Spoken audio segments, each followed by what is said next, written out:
Welcome back. Multiple reports circulating that Texas Attorney General Ken Paxton may avoid trial on felony charges of security fraud dating back to 2015.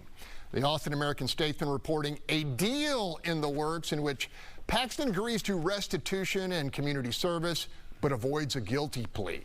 I spoke with court-appointed Special Prosecutor Brian Weiss, who declined comment other than to say he would see me in court on Tuesday.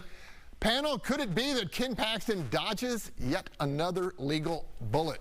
Going to you, Gary Pollan. Well, first of all, to be fair, understand that what Ken Paxton is accused of used to be a civil fine. And, you know, 8-10 years ago when they redid the penal code, they made it a felony. By the way, Paxton actually voted for the amendments of the penal code.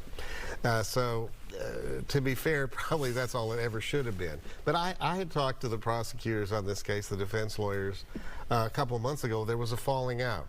One of the prosecutors left because he wanted to cut a deal with Paxton and the other prosecutor wasn't agreeing. So he quit. They added another left-wing lawyer, good lawyer, but left-wing, who said, we're going to get Paxton, told me that. We're going to get him, we're going to get him.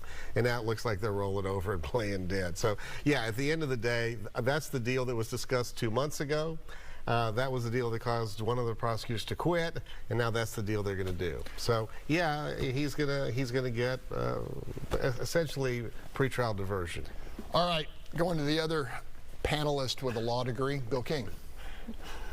It's a little bit of a surprising development to me, given the relative seriousness of these charges and what the reported deal is. Really would be kind of a slap on the wrist.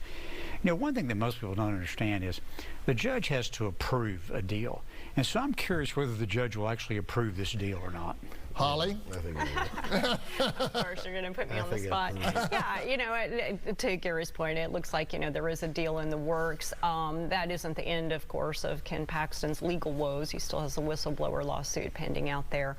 You know, federal investigation. What possibly, yes. So, you know, I mean, there's still a lot that can happen, but you know, he's rebounded pretty well from the impeachment effort and is pretty strong, although he wasn't as strong as I think he hoped to be in the primaries, as it turned out, and not able to overcome endorsements from Governor Abbott. And so, you know, his political power, I think, is waning just a little bit.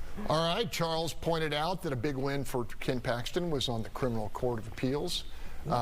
Is he bulletproof now? What's going on? And I don't think anybody should be bulletproof, but I think this is an example that pretrial diversion is apparently for everyone. And so, but one point I do want to make, a broader point, is that, you know, you heard a lot of conservatives echo a similar sentiment about this as they did about Trump, which is that it's a two-tier justice system and that some people government weaponization is used to target them. And if they feel that way, then I hope they understand that that applies to a lot of other people in the justice system as well, people who don't have the resources to hire high-profile attorneys or have high-profile cases, and that happens on a daily basis. And so if we're going to apply that standard to this, then I hope that they start to apply that standard to others as well.